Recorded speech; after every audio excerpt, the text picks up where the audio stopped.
Hi, I'm Bob Tabor with LearnVisualStudio.net. In this lesson, we're going to talk about functions. We'll look at some simple cases of functions, and we'll look at passing arguments to functions. We'll look at the argument object that allows us to pass in an infinite number of arguments into a function. Then we'll look at some advanced cases, looking at function literals, so assigning an entire function to a variable and then using that variable all over the place to call into that function. And then we'll also talk about anonymous functions, functions that have no name. So a function is simply a block of code that's executed as a complete unit of work. It's typically used to organize code that you'll want to reuse over and over within your application. It's also good for organizing a given piece of functionality or chunk of functionality into a single spot, give it a name, and then be able to use it from anywhere within your application. Now that's the most simple definition I can provide.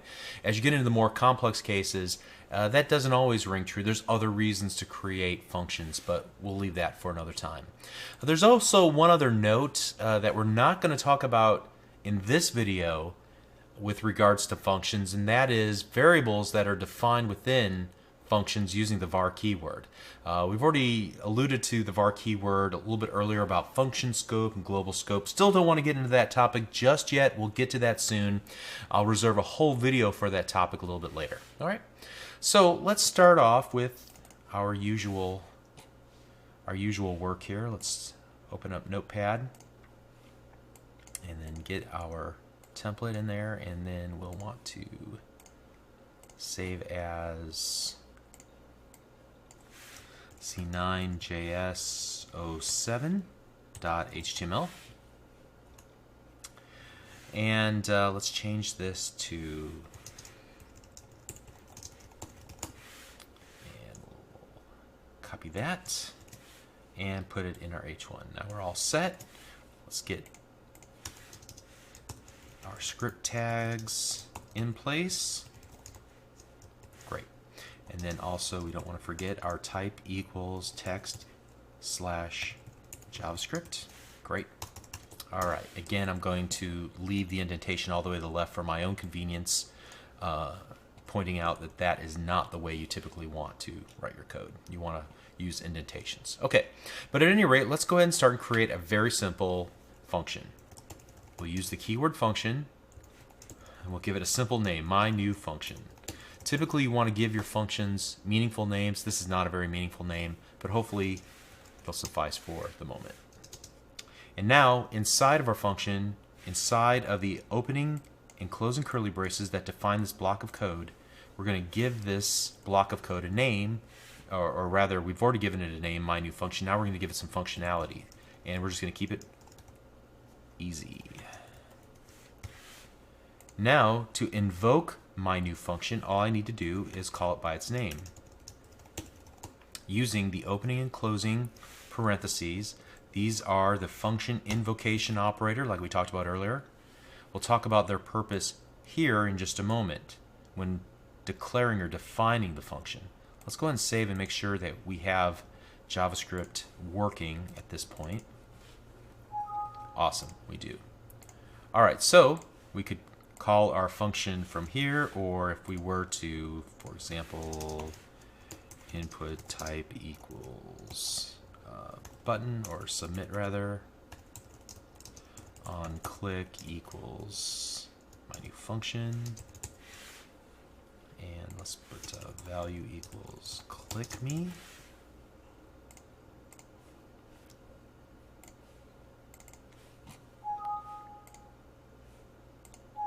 All right, so you saw from that example that I was able to execute this function when our document loaded, and then also whenever I clicked the click me button. So it's reusable code. It can be used multiple times. Great. So that's the first version, our simple version of our function. All right, let us define a new function. We'll give it the same name. But this time I'm going to add an argument to the function. And an argument is a parameter that's passed into the function for use inside of the function. So this is how I'm going to use it. in this case. Now I can use it in many different ways depending on the value I expect to be passed in and what I hope to do with it once I get a hold of it. It's used much like a variable. So whatever value is, and I can name it anything I want. Let's name it my value just to prove that. Let's change that to my value. All right. Now, whenever I go to call my new function, I need to pass it a value. In this case, I'm passing it a string value of partner.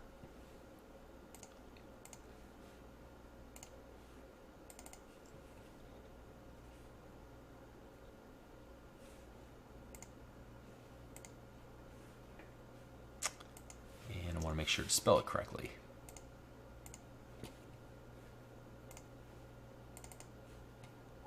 There we go. Howdy partner. Great. All right, so we're able to define an argument and then use the argument's value inside of the body of our function. Great.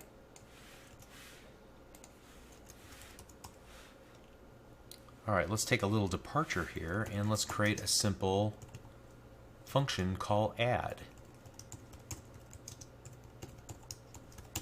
We have two arguments, and I can define as many arguments as I want to when I declare or define my function. In this case, I'm going to return the result of first number plus second number. This return value means once it's called, it's going to return back some value, or we could just remove that altogether and it will prematurely come to the end of execution. So there might be some lines of code like we saw when we were looking at the if statement earlier. We might have additional code here, or we can circumvent it by calling the return early. In this case, I'm going to return a value from a function. And so I'll do this now. Var my result equals add 1 and 2. And then we'll go alert my result.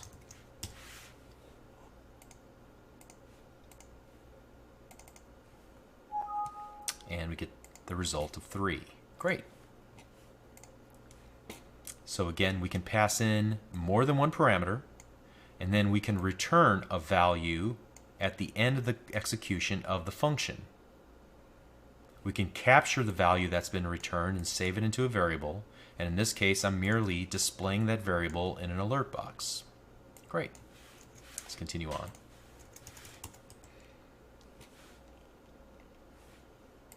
Now I can define a different version of my add method or add function that will allow me to pass any number of arguments into it, and it will add them all.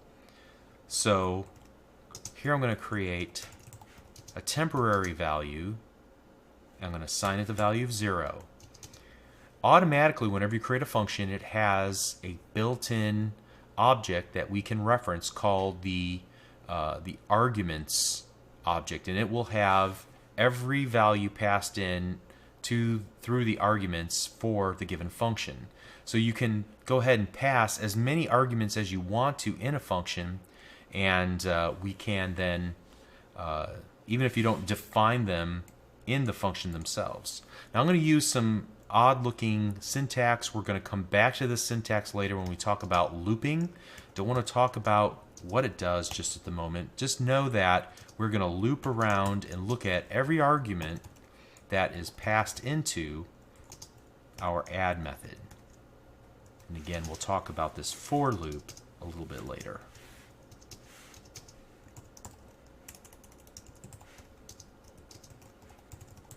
Also, I'm going to use this strange open square bracket, close square bracket syntax.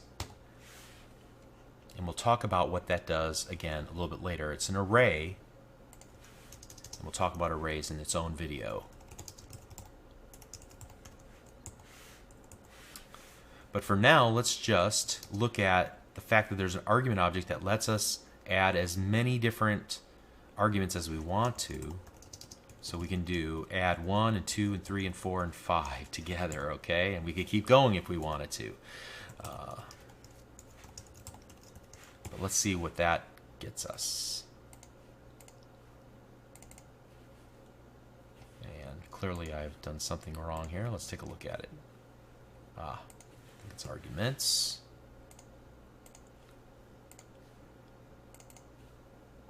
There we go.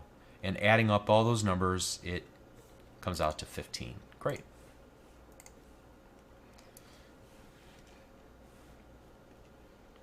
All right, so let's comment all that out and continue on here.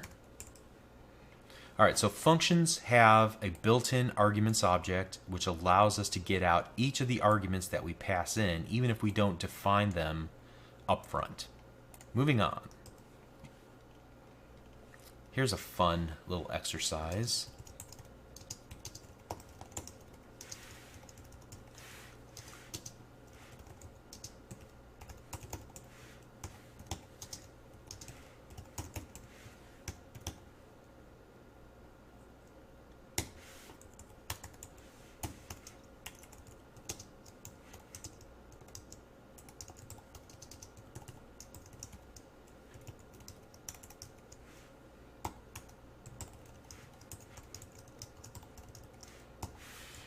All right, so this is a slightly different take on creating the function. Now, we've given a function a name in the past, but that's not what's going on here.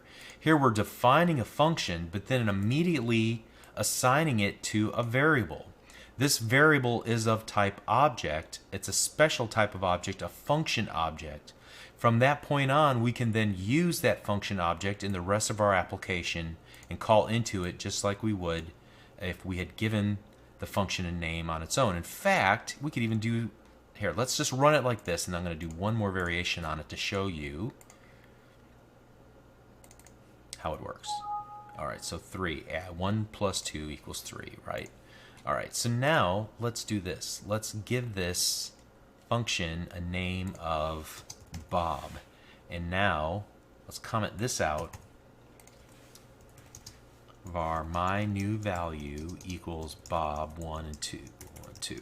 There we go. Let's see if this works. All right, this doesn't work at all. And the reason is because we have defined a function literal at the moment when we assigned our function to the variable add me. So it just ignores the other name that we give it. We can just delete it. It doesn't matter anymore. Again, the importance here is this is called a function literal, and you might think, why in the world would I even need to know that? The truth of the matter is that this is used all the time in JavaScript. Code examples you'll see online will use this often. It's very handy because you can assign a function to a variable and then pass that as, say, for example, an argument into another function or into for use in another context. So as our examples get more complex, we'll see where this kind of benefits us. All right? So let's just continue on for now and know that that is how we create a function literal. And let's talk about one last type of function called an anonymous function. All right, so let's start off